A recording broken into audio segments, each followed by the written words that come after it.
ఈ రోజున మనం ఈ 5 సంవత్సరాలు మనందరం ఓపిక పట్టాం. ఈ రాక్షసుల పాలన తట్టుకున్నాం. ఇంకో 60 రోజులు మీరు తట్టుకోండి. రేపు కాబోయే ముఖ్యమంత్రి ఇక్కడే నిలబడ్డారని ఈ సభాముఖంగా మీ అందరికీ తెలియజేస్తున్నా.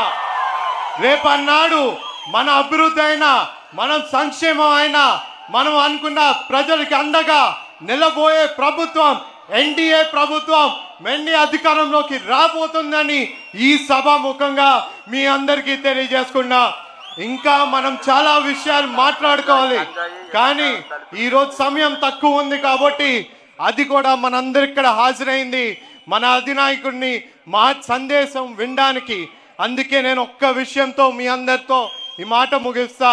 మీ అందరికీ మా నాన్నగారు జిఎంసి బాలయ్య గారు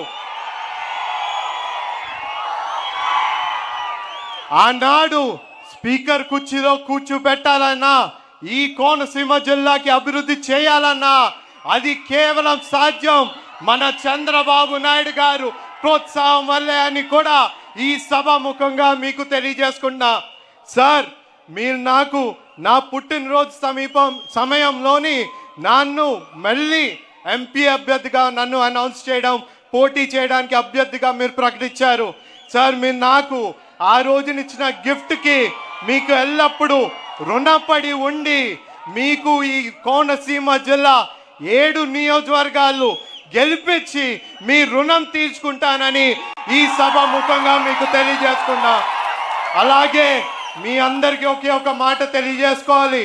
మా నాన్నగారు జిఎంసి బాలయ్య గారు ఏ విధంగా మీ అందరితో కలిసి నడిచారో అదే విధంగా నేను మీ అందరితో కలిసి నడుస్తానని ఈ సభాముఖంగా మీ అందరు తెలియజేసుకున్నా.